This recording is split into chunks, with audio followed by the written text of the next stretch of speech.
ఆదిలాబాద్లో క్యాంప్ రాజకీయాలను సిద్ధమైంది. బీజేపీ తమ అభ్యర్థులను తరలించేందుకు ఎమ్మెల్యే క్యాంప్ ఆఫీస్ దగ్గర వాహనాలను రెడీగా ఉంచారు బీజేపీ నేతలు. ఆసిఫాబాద్లో బీఆర్ఎస్ అభ్యర్థులను కూడా క్యాంపులను తరలిస్తున్నారు ఆ పార్టీ నేతలు.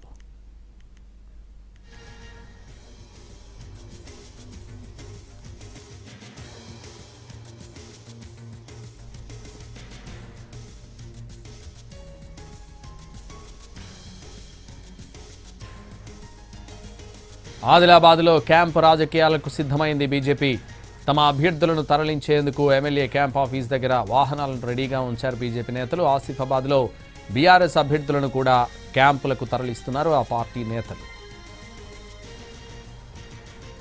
ఇదే విషయానికి సంబంధించి మరింత సమాచారం మా ప్రతినిధి సారంగపాణి లైవ్లో అందిస్తారు. సారంగపాణి. సంతోష్, ఆదిలాబాద్ ఉమ్మడి జిల్లా వ్యాప్తంగా క్యాంపు రాజకీయాలకు తెరలేసింది. ఇప్పటికీ కౌంటింగ్ పూర్తి కాలేదు, పోలింగ్ మాత్రమే పూర్తయింది. అయితే బ్యాలెట్ బాక్సుల్లో ఎవరి భవితవ్యం ఏంటిదో తేలనున్న నేపథ్యంలో ఆయా రాజకీయ పార్టీలు తమ అభ్యర్థులను కాపాడుకునే పనిలో పడ్డారు. గెలుపు గుర్రాలు ఎవరైతే గెలిచే వాళ్ళు ఉన్నారో వారితో పాటు పోటీ చేసిన అభ్యర్థులందరినీ క్యాంపులకు తరలిస్తున్నారు. ప్రస్తుతం మనం ఆదిలాబాద్ జిల్లా కేంద్రంలోని ఎమ్మెల్యే క్యాంప్ కార్యాలయం వద్ద ఉన్నాం. ఇక్కడ ఎవరైతే గెలుస్తారో వాళ్ళు పోటీ చేసిన అభ్యర్థులు ఎవరో వారందరినీ ఇక్కడికి తీసుకురావడం జరిగింది. క్యాంపు కార్యాలయంకు ఆ పిల్ల పాపలతో బ్యాగులతో సహా ఇక్కడికి రావడం జరిగింది. మరి కాసేపట్లో వీరిని మహారాష్ట్ర వైపు తరలించే అవకాశం అయితే మనకు కనిపిస్తుంది. ప్రస్తుతం అయితే చూసుకోవచ్చు, ఆ పోటీ చేసిన ఆయా వార్డుల్లో పోటీ చేసిన కౌన్సిలర్ అందరూ వచ్చిన తర్వాత ఇక్కడ ఇటువైపు చూసుకుంటే వాహనాలను సిద్ధం చేసిన పరిస్థితి.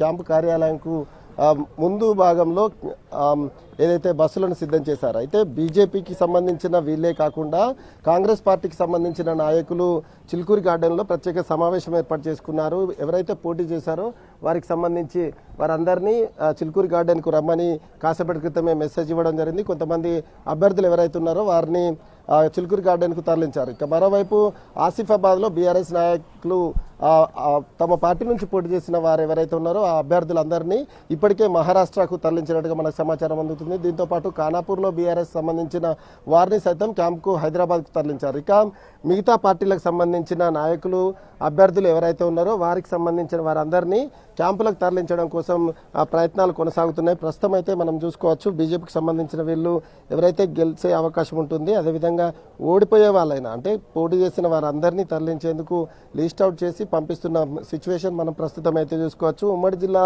చూసుకుంటే 10 మున్సిపాలిటీలు, ఒక కార్పొరేషన్ ఉంది. ఇక మంచిర్యాల జిల్లాలో సైతం బీజేపీకి సంబంధించిన వారిని అభ్యర్థులను క్యాంపుకు తరలిస్తున్నట్టుగా సమాచారం అందుతుంది. పూర్తి స్థాయి క్లారిటీ రావాల్సి ఉంది. ముఖ్యంగా మంచిర్యాల కార్పొరేషన్లో ఎవరు పాగా వేస్తారనేది ఒక ఉత్కంఠ నెలకొంది. ఇక్కడ 60 డివిజన్లు ఉండగా అందులో ఏ పార్టీ ఏదైతే క్లియర్ మెజార్టీ వస్తే వారికి అవకాశం ఉంటుంది. కానీ ఇది తక్కువ మెజార్టీ వస్తే కనుక ఇండిపెండెంట్లు కావచ్చు, లేకపోతే హాంగు వచ్చే అవకాశం ఉంటుంది. వేరే పార్టీ అలయన్స్లో ఆ పీఠాన్ని దక్కించుకునే అవకాశాలు ఉంటాయి. వీటన్నిటిని లెక్కలేస్తున్న వీళ్ళందరూ దానికి సంబంధించి అభ్యర్థులను ఎవరైతే పోటీ చేశారో వారందరినీ ఎవరు గెలిచినా ఎవరు ఓడినా అనేది తర్వాత విషయం.